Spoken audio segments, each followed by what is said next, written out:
राजेश नोकरीनिमित्त लंडनला निघून गेला. त्याला मिळणारा सगळा पैसा तो त्याच्या मोठ्या भावाला रमेशला पाठवत होता आणि त्याला म्हणायला की माझ्या बायकोला घरचे पुरतेच पैसे देत जा, फालतू खर्च करण्यासाठी देत जाऊ नकोस. मग काय, मोठ्या भावाने या गोष्टीचा चांगलाच गैरफायदा उचलला. तो राजेशच्या बायकोला 1 रुपया पण देत नव्हता आणि तिची मुलं बिचारी अन्नाच्या एका घाण्यासाठी तरसत होती. रमेशने भावाने पाठवलेल्या पैशातून त्याचा बिझनेस सुरू केला. 15 वर्षानंतर राजेश परदेशातून परत आला तर रमेश त्याला म्हणाला, या बिझनेसमध्ये तुला जरा पण हिस्सा नाही. तू दिलेला सगळा पैसा तुझी बायको माझ्याकडून जबरदस्ती घेत होती. राजेशने बायकोकडे बघितलं तर बिचारी थरथर कपाटाजवळ गेली आणि थरथरत्या हाताने तिने कपाटाचे दार उघडले. आतले दृश्य बघून राजेशच्या पायाखालची जमीनच सरकली. कारण आत तर लग्नाच्या पहिल्या दिवसापासून स्वाती राजेशला अजिबात आवडत नव्हती. कारण ती कमी शिकलेली, साधी सरळ मुलगी होती. तिला त्याच्या आईने स्वतःच्या मर्जीने लग्न करून या घरात आणलं होतं. राजेशला तर एक सुंदर शिकलेली मुलगी बायको म्हणून हवी होती. तो लग्नाच्या पहिल्या रात्री स्वातीला म्हणाला, माझ्या जास्त जवळ यायचा प्रयत्न करू नकोस. तुला आई या घरात घेऊन आली आहे, त्यामुळे तुझ्या ज्या पण गरजा आहेत त्या तू आईला सांगत जा. माझ्याकडून अपेक्षा ठेवू नकोस, नाहीतर ते तुझ्यासाठी खूप वाईट असेल. गरीब घरातून आलेली स्वाती खूप घाबरली होती. ती काहीच बोलली नाही. राजेशने तिला कधीच बायकोचा अधिकार दिला नाही आणि नाही तिची कुठली गरज पूर्ण केली. राजेशची आई जोपर्यंत जिवंत होती तोपर्यंत त्यांनी तिच्या सगळ्या गरजा पूर्ण केल्या.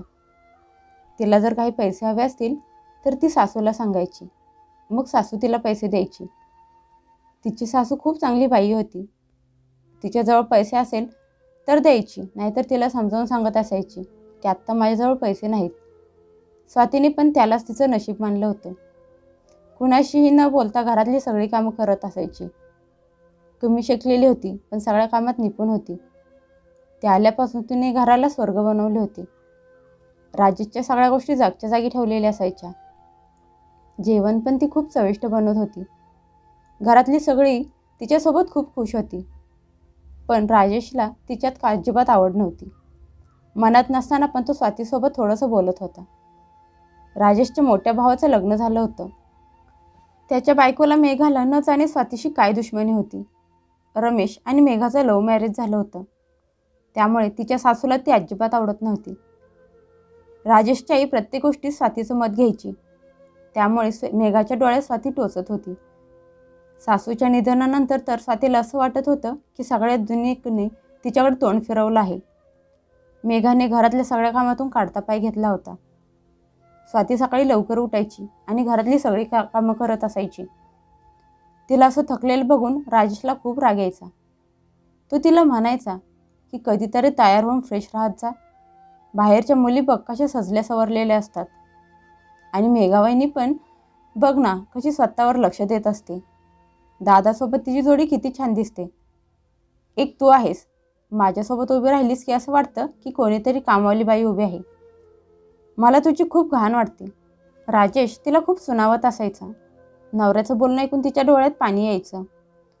तिला नवऱ्याला सांगायचं असते की मेघाताई तर घरातल्या एका पण कामाला हात लावत नाहीत. सगळी कामं तिला एकटीलाच करायला लागतात. पण राजेश तिचं बोलणं कधीच ऐकून घेत नव्हता. या काळात अजून एक समस्या निर्माण झाली. राजेशची नोकरी सुटली, त्यामुळे तो अजूनच चिडचिडा झाला. तो सगळा राग स्वातीवर काढायचा आणि म्हणायचा, अडाणी गावंढळबाई, जसा चेहरा तसंच फुटकं नशीब. चांगली नोकरी होती, ती पण हातातून निसटून गेली. नवीन नोकरी शोधून थकलो आहे. घर राजेशच्या पगारात कसे तरी भागत होतं.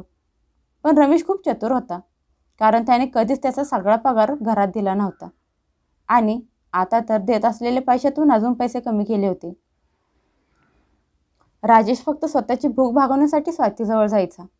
त्यामुळे तिला एक छोटा मुलगा होता आणि ती आता 5 महिन्यांची गरोदर होती. छोटा मुलगा दुधासाठी रडत असायचा. त्याला बघून स्वातीच्या मनात खूप वेदना व्हायच्या. नवऱ्याला काही बोलावं तर स्वतःच्या हाताने स्वतःच्या पायावर कुऱ्हाड मारल्यासारखी होती, त्यामुळे ती गप्प बसायची. एक दिवस राजेश घरी आला तर आनंदात होता. आल्या आल्या तो स्वातीला म्हणाला, तुला आईने दिलेले दागिने आणि आईचे पण दागिने तुझ्याकडेच आहेत, ते कुठे आहेत? ते सगळे मला दे. राजेशने हुकूम सोडला. स्वातीने एक क्षण त्याच्याकडे बघितलं, पण नकार द्यायची हिंमत तिच्यात नव्हती. तिने सगळे दागिने आणून राजेशला दिले आणि एक प्रश्न विचारला की या दागिन्यातून तुम्ही नवीन बिझनेस चालू करत आहात का? स्वातीने विचारलं तर राजेश हसत तिला म्हणाला, इथे आणि नवीन बिझनेस? म्हणजे तुझ्या फुटक्या नशिबाने तो पण बुडून जाईल. मी हे दागिने विकून लंडनला जाणार आहे. तिथे चांगली नोकरी मिळाली आहे. आपली परिस्थिती बदलेल. असं म्हणत तो दागिने विकण्यासाठी घरातून बाहेर गेला आणि स्वाती त्याच्याकडे बघतच राहिली. तिच्या मनात कसं तरी व्हायला लागलं होतं. कारण अगोदरच रमेश आणि मेघा तिच्याशी नीट वागत नव्हते आणि आता तर राजेश पण परदेशात निघून गेले तर माहीत नाही ते दोघे तिच्यासोबत काय करतील.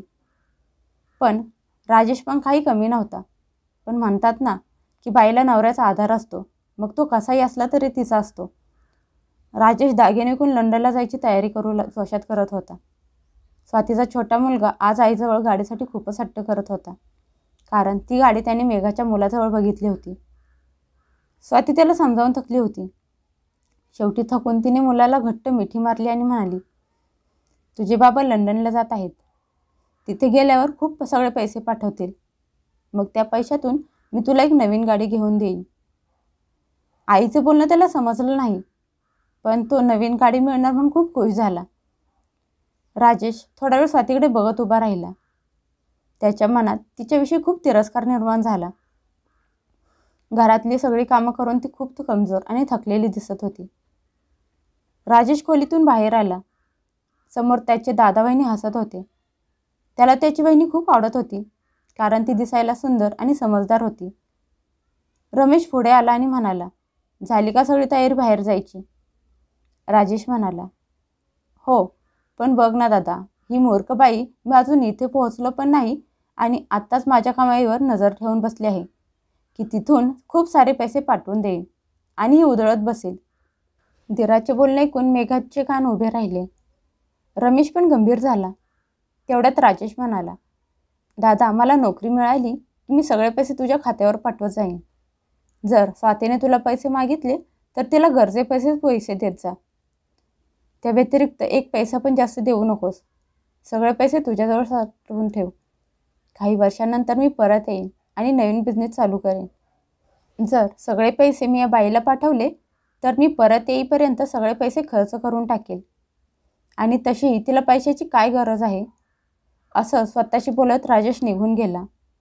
भावाचं बोलणं ऐकून रमेशच्या चेहऱ्यावर हसू उमटलं, कारण हेच तर त्याच्या आणि त्याच्या बायकोच्या मेघाच्या मनात होतं, जे राजेश आज स्वतःच्या तोंडाने बोलून गेला. जाताना पण राजेश स्वातीशी एक शब्द पण बोलला नाही आणि न बोलता निघून गेला. तो दिवस असाच निघून गेला. स्वाती बिचारी तशीच कमजोर शरीर घेऊन घरातली सगळी कामं करत होती. तिला काही खावंसं वाटलं तर ती खाऊ शकत नव्हती. नवरा पैसे पाठवायची वाट बघत होती, म्हणजे पैसे आले की तिची औषधं आणि तिला आणि तिच्या मुलासाठी खायला घेऊन येईल. राजेशला जाऊन 1 महिन्याच्या वर झाले होते, पण त्याने अजून पैसे का पाठवले नाहीत? त्या दिवशी तिचा दीर रात्री घरी आला तर त्याच्या हातात खूप खरेदीच्या पिशव्या होत्या. तो म्हणाला, अगं ये मेघा, आज माझ्या मित्रांना घरी आमंत्रण दिलं आहे. स्वातीला सांग की त्यांच्यासाठी छान चविष्ट असं जेवण बनव. तो पिशव्या खोलीत ठेवत म्हणाला. तेवढ्यात मेघा बाहेर आली आणि म्हणाली, मी म्हणाले होते ना, मला पण शॉपिंगला जायचं आहे आणि छोटूच्या शाळेची फी पण भरायची आहे. तुम्ही मला अजून पैसे दिले नाहीत. मेघा असं बोलतच होती की रमेशने खिशात हात घातला आणि म्हणाला, वाट कशाला बघत आहेस? हे बघ, राजेशने गेले किती पैसे पाठवले आहेत. तू खरेदी करू नये. असं म्हणत नोटांचा बंडल त्याने मेघाच्या हातात ठेवला. समोर स्वाती काम करत होती. तिने धीराकडे बघितलं आणि म्हणाली, राजेशने पैसे पाठवलेत आणि तुम्ही काही का बोलला नाही? असं आहे तर मला पैसे द्या, मला डॉक्टरांकडे जायचं आहे. रमेश गंभीर होऊन पुढे आला आणि म्हणाला, हो, हे घे तुझे पैसे. त्याने तुझ्यासाठी वेगळे पैसे पाठवले आहेत. असं म्हणत त्याने खिशातून 1,000 रुपये काढून स्वातीच्या हातात ठेवले. हे बघून ती हैराण झाली. फक्त 1,000 रुपये? एवढ्याशा पैशाने मी काय करू भाऊजी? स्वातीच्या बोलण्याने रमेश तिच्यावर खूप रागवला आणि म्हणाला, तुला पैशाची काय गरज आहे? खाण्यापिण्याची सोय तर घरात आहे आणि तुला आणि तुझ्या मुलाला लागणाऱ्या वस्तू मेघाला मागून घे. एवढ्या पैशात तुझं भागून जाईल, असं म्हणत तो खोलीत निघून गेला. स्वाती 1,000 रुपये हातात धरून तशीच उभी होती. तिच्या डोळ्यात पाणी आलं आणि तिची तब्येत अजूनच बिघडली. पण त्या 1,000 रुपयात ती काय काय करणार होती? मुलगा किती दिवसापासून खेळणं मागत होता. मग तिने त्यातून मुलाला खेळणी आणून दिली. तिचे आणि मुलाचे कपडे फाटले होते. या पैशातून ती काय काय खरेदी करणार होती? ती तशीच खराब तब्येत घेऊन जगत होती. पण सहन तरी किती करणार? त्याला पण एक मर्यादा असते ना. 9वा महिना संपल्यावर तिला कळा सुरू झाल्या. पण दवाखान्यात जायला पैसे नव्हते. किचनमध्ये जेवण करताना तिच्या पोटात जोरात दुखायला लागलं. ती तडफडत होती. मेघाने तिच्याकडे बघितलं आणि तोंड वाकडं करत म्हणाली, आता या महाराणीच्या डिलेव्हरीमध्ये 1,000 रुपये खर्च होतील. ती बडबड करत नवऱ्याला म्हणाली, जो फोनवर बिझी होता. तो म्हणाला, का 1,000 रुपये खर्च होतील? मी रिक्षा घेऊन येतो. आपण तिला सरकारी दवाखान्यात भरती करूया. सरकारी दवाखान्यात पण डिलेव्हरी होतेच की. आणि राजेश म्हणाला होता की त्याला स्वातीवर 1 रुपया पण खर्च करायचा नाही. असा आरामात बोलून तो उठून बाहेर निघून गेला.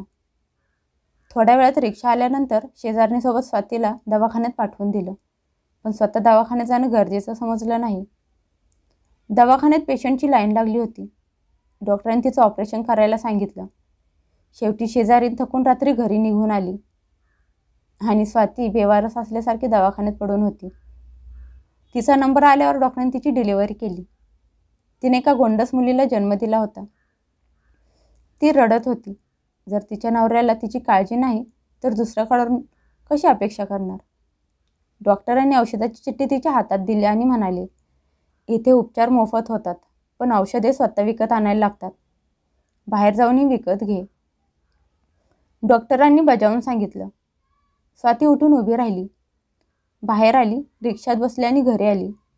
कारण तिच्याजवळ औषध विकत घ्यायला पैसे नव्हते. रिक्षाचे पैसे द्यायला पण तिच्याजवळ पैसे नव्हते. रमेशने तोंडवाकडं करत रिक्षाचे पैसे दिले. स्वातीने ती चिठ्ठी मेघाच्या हातात दिली आणि म्हणाली, ही औषधं आणणे गरजेचं आहे, नाहीतर जखम भरून येणार नाही. तुम्ही राजेशला सांगा की मला पैसे पाठवून द्या. मेघाने ती चिठ्ठी बाजूला ठेवली आणि म्हणाली, राजेश भाऊजींनी जे पैसे पाठवले होते त्यातून रमेशने नवीन बिझनेस सुरू केला आहे आणि आता तर त्यांच्याजवळ अजिबात पैसे शिल्लक नाहीत. राजेश भाऊजींनी स्वतः सांगितलं होतं की तुला गरजेपेक्षा जास्त पैसे द्यायचे नाहीत. मग आम्ही तरी काय करू शकतो? असं म्हणत ती तोंड फिरून खोलीत निघून गेली. तिला असं वाटत होतं की जोरजोरात रडावं. एकतर तानं बाळ, त्याला दुधाची गरज होती. पण स्वातीला नाही वेळेवर औषधं मिळाली आणि नाही पौष्टिक आहार. त्यामुळे बाळाला दूध कमी पडत होतं. 4-5 दिवसांनी ती कशी तरी खाटेवरून उठली. औषध विकत घेण्यासाठी तिने तिच्या कानातले झुमके विकले. त्यातून 1 महिन्याची औषधं घेऊन आली. कशी तरी तिची जखम भरून आली. मग ती घरातल्या कामाला लागली. कारण जेवढे दिवस ती खाटेवर झोपून होती तेवढे दिवस मेघा तिला एक वेळचं जेवण देत होती आणि दुसऱ्या वेळी कांगावं करत असायची. राजेश तर तिला सोडून असा गेला की परत त्याने कधीच स्वातीची विचारपूस केली नाही. रमेशने त्याने पाठवलेल्या पैशातून त्याचाच नवीन बिझनेस सुरू केला. त्यातून तो लाखो रुपये कमवायला लागला. मग मेघाचे नखरेच बदलले. घरात काम करण्यासाठी नोकर ठेवले. त्यामुळे स्वातीच्या अंगावरची कामाची ओझी जरा कमी झाली. पण तिची आणि तिच्या मुलांची अवस्था नोकरांपेक्षा वाईट नव्हती. अजून पण तिच्या हातात 1,000 रुपयेच येत होते, जे राजेश तिला देत होता. रमेशची मुलं मोठ्या इंग्लिश शाळेत शिकत होती. पण स्वातीकडे एवढे पण पैसे नव्हते की ती मुलांना चांगल्या शाळेत शिकायला पाठवेल. शेवटी तिने तिच्या मुलांना सरकारी शाळेत शिकवण्यासाठी पाठवलं. घरात छान छान जेवण बनत असायचं. मेघा तिची मुलं टेबलवर बसून जेवायची आणि स्वातीची मुलं मात्र उपाशीपोटी त्यांच्याकडे बघत असायची. मेघा त्यांना तोपर्यंत जेवण देत नव्हती जोपर्यंत त्यांचं सगळ्यांचं जेवण करून होत नाही. त्यानंतर मग उरलेलं जेवण ती ताटात घालून तिरस्काराने स्वातीच्या हातात द्यायची आणि म्हणायची, हे घे, चार तुझ्या भुक्कड पोरांना. भागावर तेव्हा नजर लावून बसलेली असतात. कधी सुटका मिळणार आहे काय माहीत तुझ्यापासून आणि तुझ्या त्या पोरांपासून. स्वाती मुकाटपणे ते जेवण घेऊन खोलीत जायची आणि मुलांना भरवत असायची. तिने मागचे कितीतरी वर्ष नवीन कपडे घेतली नव्हती. आजूबाजूच्या लोकांना तिची परिस्थिती माहीत होती, त्यामुळे बाजूचे लोक त्यांना त्यांची जुनी पुराणी कपडे देत असायचे. स्वाती कितीतरी वेळा दिराला म्हणाली होती की मुलांना कपडे घ्यायला पैसे द्या, पण मेघा तिला तिच्या मुलांची जुनी कपडे द्यायची आणि म्हणायची, हीच घाल तुझ्या पोरांना. आणि तसंही त्यांच्या बापालाच त्यांची काळजी नाही तर मग आम्ही तरी कशाला त्यांची काळजी करू. मेघा खरंच बोलत होती. असं करता करता 15 वर्ष निघून गेली. स्वातीची मुलं आता सरकारी शाळेतून कॉलेजमध्ये जायला लागली होती, पण मेघाची मुलं त्यांच्यापेक्षा जास्त हुशार होती. रमेशचा बिझनेस खूप पसरला होता. घरात पैसा कमी पडत नव्हता, पण स्वातीकडे बघून असंच वाटायचं की ती घरातली कामवाली आहे. त्या दिवशी सुट्टी होती, त्यामुळे रमेश उशिरा उठला होता. मेघा नटून थटून नाश्ता करायला बसली होती. रमेश म्हणाला, मेघा, आज बासुंदी पुरी बनवायला सांग, खूप दिवस झालं खाल्लं नाही. मेघाने स्वातीला हुकूम दिला, जी अगोदरच किचनमध्ये नाश्ता बनवत होती. तिने काही न बोलता बासुंदी आणि पुरी बनवायला सुरुवात केली, कारण अजूनपर्यंत जेवण स्वातीच बनवत होती. खूप वेळ घालवल्यानंतर तिने गरमागरम पुऱ्या रमेश आणि मुलांच्या समोर आणून ठेवल्या. तेवढ्यात बाहेरून ओरडण्याचा आवाज आला. कोण आहे का घरात? रमेश रागात ओरडत म्हणाला, सुट्टीच्या दिवशी कोण आला आहे इथं मरायला? तेवढ्यात राजेश दारातून आत येताना दिसला. त्याच्या चेहऱ्यावर आनंद दिसत होता, पण त्याचे केस पांढरे झाले होते आणि खूप कमजोर झाला होता. त्याच्याकडे बघून असं वाटत होतं की त्याने तिथे पैसे कमवायला खूप मेहनत केली आहे. राजेशला बघून रमेश आश्चर्यचकित झाला. राजेशने त्याला मिठी मारली, पण त्याच्या भावाच्या मनात त्याच्याबद्दल आपलेपणा नव्हता. मेघाने तर बसल्या बसल्याच नमस्कार केला आणि तिची मुले पण तशीच बसली. रमेश चहा पीत म्हणाला, कसा आहेस राजेश? येणार असल्याचं कळवलं नाहीस? राजेश तिथेच खुर्चीवर बसत म्हणाला, मी मागच्या कितीतरी दिवसापासून तुला फोन करत होतो हे सांगायला की मी परत येत आहे, पण तू फोन उचललाच नाहीस. रमेश म्हणाला, अरे मी खूप बिझी असतो, फोन उचलायला सुद्धा वेळ मिळत नाही. रमेश हुकूम देत स्वातीला म्हणाला, जा गं स्वाती, राजेशसाठी नाश्ता घेऊन ये. राजेशने एक नजर तिच्यावर टाकली होती. राजेश म्हणाला, दादा, मी तुला हेच विचारणार होतो की बिझनेस कसा चालला आहे. मी लंडनची नोकरी सोडून आलो आहे. आता तू असं कर, मोकळा झाला की मला बिझनेसमधला माझा हिस्सा दे. मी पण माझ्या बिझनेसमध्ये लक्ष देणार आहे. परत जायचा माझा अजिबात विचार नाही. असं म्हणताच नाश्ता करत असणाऱ्या लोकांच्या तोंडातला घास तोंडातच राहिला. रमेश नाश्ता करत करत रागात म्हणाला, कसला बिझनेस आणि कसला हिस्सा? तुझा तर या बिझनेसमध्ये अजिबात हिस्सा नाही. तू मागची काही वर्षे लंडनला जाऊन बसला आहेस. दिवसरात्र मेहनत करून मी हा बिझनेस उभा केला आहे आणि त्यात तू कसा काय हिस्सा मागू शकतोस? राजेश आ वासून त्याच्याकडे बघत राहिला, पण तो अचानक म्हणाला, दादा, मी तुला म्हणालो होतो की माझे सगळे जमा केलेले पैसे तुझ्याजवळ ठेव आणि त्यातून बिझनेस सुरू कर. मी परत आलो की माझा बिझनेस परत घेईन. मी प्रत्येक महिन्याला तुला कितीतरी पैसे पाठवत होतो. का ते तू बिझनेसमध्ये लावले नाहीस?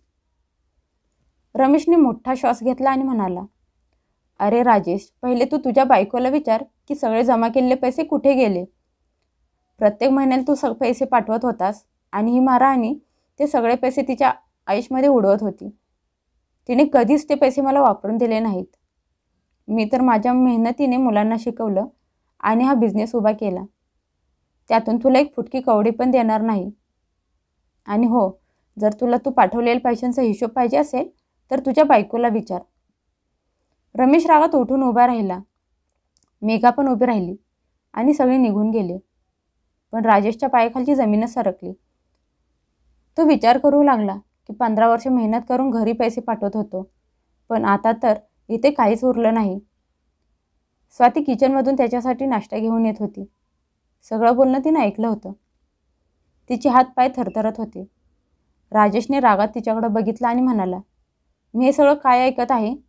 मी म्हणालो होतो की गरजेपेक्षा जास्त पैसे घेऊ नकोस.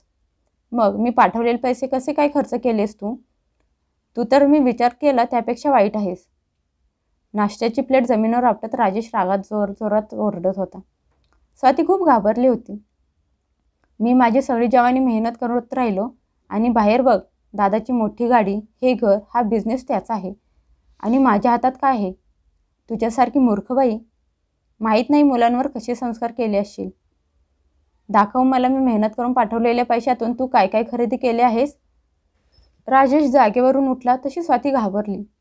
राजेश रागात खोलीत गेला, पण आतले दृश्य बघून आश्चर्यचकित झाला. जे कपाट, सोफा तो सोडून गेला होता ते आता खराब व्हायला लागलं होतं. भिंतीवर लावलेला रंग उडला होता, पण सगळं घर तर नवीन रंगाने रंगलं होतं. पण स्वातीची खोली मात्र जशीच्या तशी खराब पडली होती. तिच्या माहेरच्या लोकांनी दिलेल्या कपाटाचे दरवाजे निखळले होते. तो पुढे येत म्हणाला की तू कपड्यांवर आणि चप्पलवर माझे पैसे खर्च करत असशील, असं म्हणत त्याने जोरात कपाटाचे दार उघडले. आत बघितलं तर तो हैराण झाला, कारण कपाटात तिच्या 2-3 साड्या आणि मुलांच्या कप्प्यात मुलांचे 2-3 कपड्यांचे जोड होते. त्याशिवाय दुसरं काहीच नव्हतं. चप्पल तर नव्हत्याच. राजेश वळला आणि म्हणाले, हे सगळं काय आहे? स्वाती मान खाली घालून उभी होती. बरोबर त्याच वेळी स्वातीची दोन्ही मुलं दरवाजातून आत आली. स्वातीचा मोठा मुलगा रागात म्हणाला, तुम्ही आईला का विचारत आहात? तुमच्या भावाला जाऊन विचारायला हवे आहे, ज्यांच्या खात्यावर तुम्ही प्रत्येक महिन्याला पैसे पाठवत होता. सरकारी शाळेतून शिकलेला आणि वेळेवर जेवण न मिळाल्यामुळे तो कमजोर दिसत होता, पण तो खूप निडर होता. मुलांना बघून राजेश जराशी पाघळला. तो पुढे होऊन मुलांना मिठी मारणार होता, पण मुलाने हात पुढे करून त्याला तिथेच थांबवलं. त्याचा मुलगा म्हणाला, आयुष्यभर तुम्ही दुसऱ्या लोकांवर विश्वास ठेवला आणि स्वतःच्या बायकोला आणि मुलांना बघितलं पण नाही. कधी विचार केला का की तुम्ही जे पैसे पाठवत होता ते काका सगळे आम्हाला का देईल? त्यांनी तुम्ही दिलेले सगळे पैसे त्यांच्या बायको मुलांवर खर्च केले. आमच्यासमोर तुम्ही दिलेल्या पैशातून मजा करत राहिले. चांगलं जेवण खात होते, चांगल्या शाळेत शिकत होते आणि आम्ही आमचेच पैसे असून एका वेळेच्या जेवणासाठी तरसत होतो. त्यांचं उष्ट अन्न आम्हाला खायला लागत होतं. आम्ही त्यांचे वापरलेले कपडे घालून आतापर्यंत जगत आलो आहे. आई तर दिवसभर जनावरासारखं राबत असते. त्यांनी तुम्ही पाठवलेल्या पैशातून नवीन बिझनेस सुरू केला आणि आज ती लोक मजा मस्ती करत आहेत आणि भिकाऱ्यासारखं आम्ही जगत आहोत. आणि आज तुम्ही परत आमच्याच आईवर ओरडत आहात. हे सगळं बोलत असताना त्याच्या डोळ्यातून पाणी यायला लागलं. मुलाच्या बोलण्याने स्वतः राजेश पण हैराण झाला. त्याची बायको आणि मुलं नोकरांपेक्षा पण वाईट अवस्थेत दिसत होती. तिघे पण कमजोर आणि अशक्त दिसत होती. राजेश अडखळत खोलीतून बाहेर आला. पैसे तर तो प्रत्येक महिन्याला भावाच्या खात्यावर पाठवत होता. मग का त्याचा दादा त्याच्याशी खोटं बोलला होता? राजेशचा विश्वासच बसत नव्हता की त्याचा भाऊ त्याच्याशी खोटं बोलत आहे. तो स्वतः भावाशी बोलायला त्याच्या खोलीकडे निघाला. खोलीचा दरवाजा जराशी उघडा होता. तो दार वाजवायला हात उचलणार होता तोपर्यंत आतून कानावर पडलेला शब्द ऐकून तो स्तब्ध झाला. आतून येणारा आवाज त्याला स्पष्टपणे ऐकू येत होता. त्याची बहिणी तिच्या नवऱ्याला म्हणाली, जर राजेश भाऊजींना हे समजलं की आपण हा बिझनेस त्यांच्या पैशातून सुरू केला आहे आणि आयुष्यभर त्या पैशातून स्वातीला फक्त 1000 रुपये देत होतो तर काय होईल? बायकोचं बोलणं ऐकून रमेश जोरात हसला आणि म्हणाला, तू काळजी करू नकोस. राजेश स्वातीचा खूप रागराग करतो. तो तिच्या कुठल्याही बोलण्यावर विश्वास ठेवणार नाही. तिने कितीही त्याच्यासमोर डोकं फोडून सांगितलं की त्याने पाठवलेले सगळे पैसे आपण खर्च केले आहेत तरी तो तिचं ऐकणार नाही. फक्त तो तेच ऐकेल जे मी त्याला सांगेल. रमेशच्या बोलण्यात घमंड जाणवत होता. मेघा पण हसायला लागली आणि म्हणाली, बिचारी स्वाती आयुष्यभर आपली उतरण घालत राहिली. तिला औषधं आणायला पण आपण पैसे दिले नाहीत आणि राजेश तिलाच दोषी मानत आहे. आपण प्रत्येक वेळेसारखे त्याच्यासमोर चांगले बनून राहिला आहोत. मेघाच्या बोलण्याने रमेश जोरात हसायला लागला आणि म्हणाला, प्रत्येक वेळेसारखं आपण त्याला मूर्ख बनवण्यात यशस्वी पण झालो. मूर्ख माणूस असाच असतो. स्वातीने त्याचं घर सावरण्यासाठी काय काय नाही केलं. त्याची सेवा केली. तो तिरस्कार करत असताना पण त्याला आपलं मानलं. पण हा मूर्ख डोळे असून पण न बघितल्यासारखा करतो. जर त्यालाच त्याच्या बायकोची आणि मुलांची काळजी नाही तर मग आपण तरी काय करणार? नवऱ्याच्या बोलण्यात मेघाने पण होकार दिला. पण दरवाजाबाहेर ऐकत उभा असलेला राजेश जणू दगडाची मूर्ती असल्यासारखा स्तब्ध उभा होता. भावाच्या बोलण्याने जाऊन त्याला आरसा दाखवला होता. खरंच मागच्या 15 वर्षात त्याने एकदा पण बायकोची आणि मुलांची खबर घेतली नव्हती. जाणून बुजून तो त्याच नात्यांवर विश्वास ठेवत होता ज्यांनी त्याच्या पाठीत खंजीर मारला होता. तो वळला आणि स्वातीच्या खोलीत गेला, जी तिच्या मुलांसोबत बसली होती. मला माहित होतं राजेश एका हात जोडून मुलीला स्वातीला पहिलं पाऊल म्हणाला, टाकणं खूप अवघड मला असतं. माफ कर, आज मी माझ्याकडून खूप अवनी मोठी आणि चूक सोनू झाली फार आहे. सुखात आनंदात जगत होतो. स्वाती गप्प बसून आज त्याच्याकडे खऱ्या बघत अर्थाने होती. माझं कुटुंब पूर्ण झालं होतं. नवऱ्याने माफी मागितल्यामुळे ती तिची मागची सगळे दुःख त्रास विसरू शकत नव्हती. हो, पण मुलांचं येणारं भविष्य सुरक्षित झालं होतं. खरं समजल्यावर राजेशने भावाकडून बिझनेसमधला त्याचा हिस्सा त्याच्या नावावर करून घेतला. खरं तर रमेशला त्याला एक पैसा पण द्यायचा नव्हता, पण राजेशने पोलिसात देईन अशी धमकी दिल्यामुळे त्याने बिझनेसमधला त्याचा हिस्सा त्याच्या नावावर केला होता. घरात पण त्याचा हिस्सा होता. त्याने तर ते घर विकून त्याच्यासाठी, स्वाती आणि मुलांसाठी नवीन घर घेतलं होतं. त्यात त्याला त्याच्या बायको मुलांसोबत सुखात राहायचं होतं. त्याला त्याच्या वागण्याचा पश्चाताप झाला होता, पण आता तो आनंदी होता की उशीर का होईना त्याला अक्कल आली होती. त्याला बायकोची किंमत कळाली होती, जिने त्याच्या सुखासाठी कितीतरी बलिदान दिली होती. असं म्हणतात ना, शेवट गोड तर सगळंच गोड.